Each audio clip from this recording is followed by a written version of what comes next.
watchmojo released a top 10 strongest Honkai Star Rail characters video, and I'll just show you now. I forgot to point out. Look at the dislikes. 4.2 thousand dislikes to 1,000 likes. You could obviously tell how this went. Obviously, Honkai and Genshin can be a little bit toxic whenever it comes to ranking characters and sorting them by tiers. That's what I mean. So yeah, we're gonna see how this is, because everyone could be right here. Everyone could be right, and you know, this could be the worst tier list or ranking of all time, and everyone's justified a dislike, or maybe it's not even that bad. So I just want to see. So let's start. Whatever. Let's get this over with. The Antimatter Legion? Interesting. Welcome to watchmojo, and today we're counting down our picks for the units at the very top of the current meta in Honkai Star Rail. Oh, okay, so we're going for meta here. Number 10, Kafka. Right. Well, I mean, that's fair enough. Kafka, okay, at 10. Anyone who says lightning never strikes the same place twice has clearly never met Kafka. While her damage output looks underwhelming at first, the initial hit is only part of the story. You see, Kafka is the queen of the long game. Most of her skills apply the game-changing shock debuff, causing electrifying amounts of damage over time. Please. Once you land a hit, all you have to do is sit back, relax, and watch as enemies fry around her. It's a sight to behold. In fact, Kafka's consistent access to status effects makes her one of the most reliable damage dealers in the whole cast. Shocking, isn't it? I think he forgot to mention here about just the whole nihility part. He didn't really say that it's because she is nihility that she deals damage over time. So you kind of missed it out. It's not specific to Kafka. I mean, lots of characters can do it, like Gunnifan and people like that. They can also have a similar effect. So I don't really know, yeah, about that. But yeah, I mean, 10 is kind of fair, I guess. I would have put it a tiny bit higher, but I don't think she would have been extremely high, just in terms of damage. So I think this is fair enough. Number 9, Fu Xuan. Fu Xuan. Okay, no, that's fair enough. She's been pretty decent. There's one very good reason to always keep Fu Xuan on your team. To put it simply, this girl does not die. Thanks to her litany of regenerative abilities, she can keep herself on the battlefield through just about any attack. And even better, she can do the same with her team. Fu Xuan's unique skill allows her to partly shield her allies' damage intake for 3 turns. Pair that with her insane healing, and Fu Xuan's party becomes nigh unkillable. Oh, that's and fair. Did we mention Fu Xuan's skill also boosts her teammates' critical rate? Clearly, she doesn't just support your lineup. What are these clips?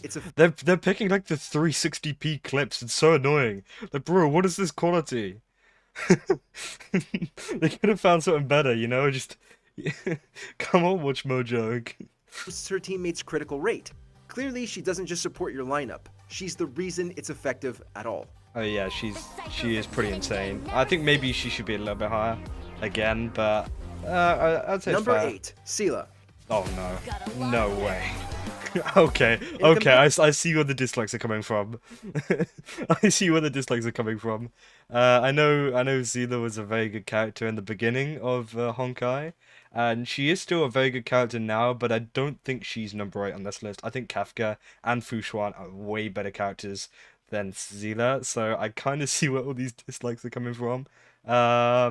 So yeah, this is a yikes, but we'll hit them out. Let's see. In comparison to flashy skills, debuff mechanics, and situational ultimates, Seele is pretty straightforward. She simply does damage, and a lot of it. However, in a game like Honkai Star Rail, that alone wouldn't be enough to make her stand out, especially since she's limited to single targets. But that's where Seele's uber-powerful talent, Resurgence, comes into play. Whenever she eliminates an enemy, Resurgence buffs her attack and lets her act again. Essentially, she has the attack stat of a single target master, but the versatility to plow through hordes at the same time. So, whether you're chipping away at a boss or grinding through grunts, Seele always deserves a spot on your team. I wouldn't say always deserves a spot. That's a bit of a reach. Number 7. Blade. Blade, okay.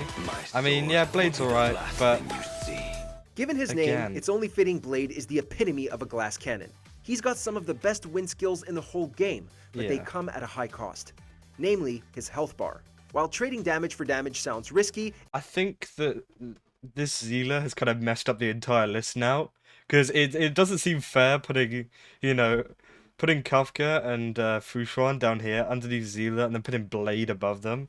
I think Blade is probably somewhere, you know, with Kafka and Fushuan, but probably below them. This is It's yeah, this circumvented is by getting the a fact bit that Blade dicey doesn't now. start fights. He ends them. But, as an extra precaution, his ultimate has a built-in failsafe too. The ironically titled Death Sentence always restores Blade to half This health, watchmojo whether video is he's wrong. above Yeah, or below true. the threshold.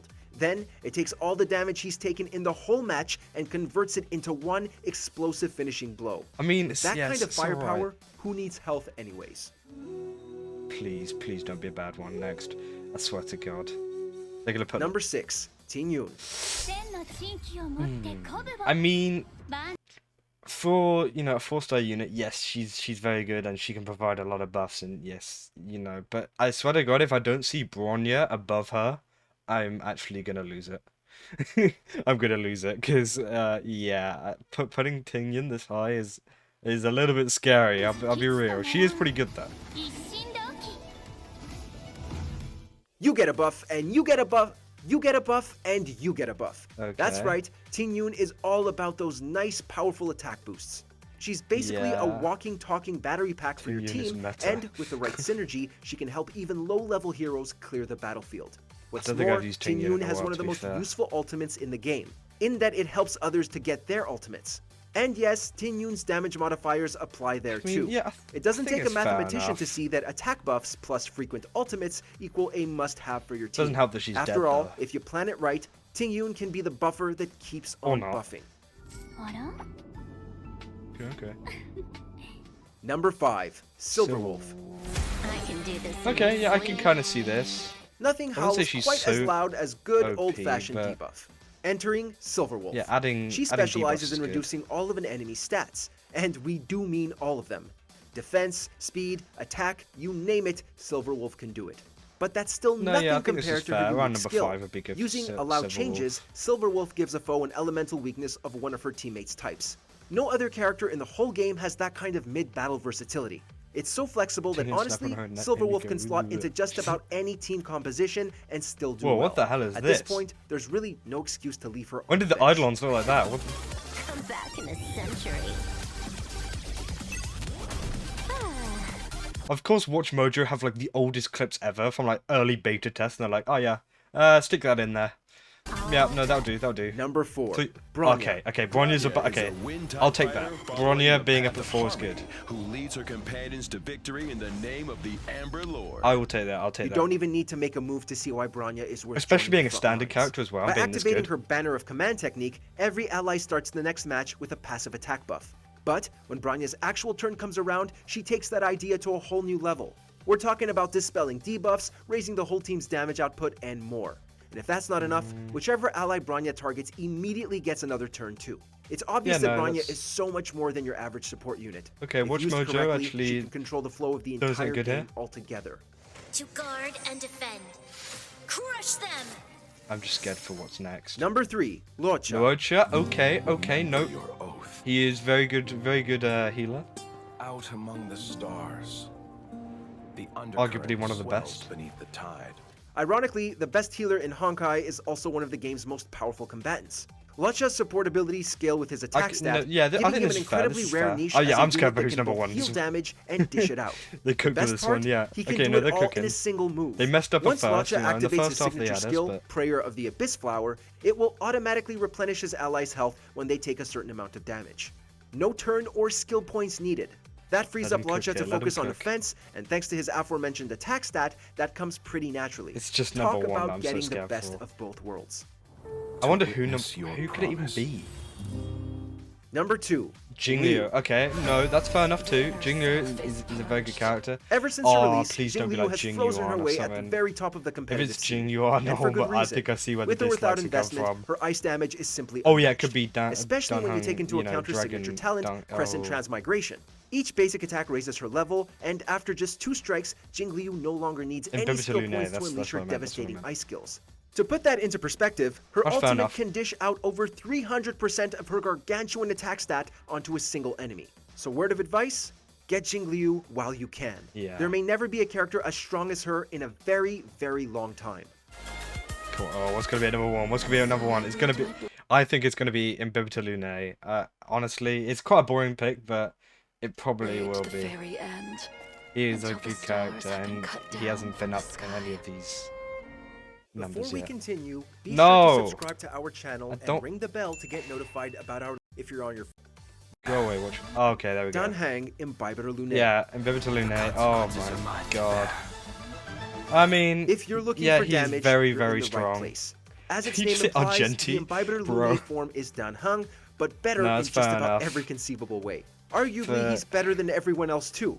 Thanks to his talent, Righteous Heart, Dan gets a slight damage buff with each individual hit of his basic attack. Yeah, he can also watchmojo stack cooked here. skill points to Watchmojo increase the cooked. number of hits. I think the ramping up first part is multiplier really even where more. they let themselves Then, down. just to really sweeten the deal, Imbibiter Lune comes with unique passives that offset his high energy Yeah, costs. that's pretty cool. Suffice it to say, this is Imbibiter Lune's game, and everyone else is just And I don't looking have at it. him, because I don't pull from that.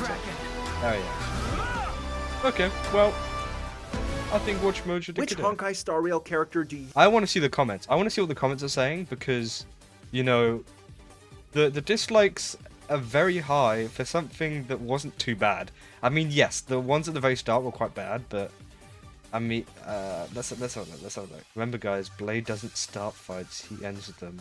Remember, guys, Blade is a glass cannon. What? Wait, what's? Remember, guys, Fushuan deals 7.1 million damage, while Luocha dishes out 605, and is better than her by being a healer and damage to people. What are they on about? You lost us when you put Fushuan at 9? Oh, okay. So they're angry at the Fushuan placement. I did think it wasn't the best. Remember, guys, Blade doesn't start fights, he ends them. Yeah, I think they're kind of angry at the Fushuan. And oh yeah, Luocha has a damage D. Okay, I can kind of see why they're mad. I can kind of see now. So yeah, that was the watchmojo video. I can tell that they probably will never be making a Honkai Star Rail video ever again because I think they've just annoyed the entirety of the of the Honkai Star Rail fan base. So yeah.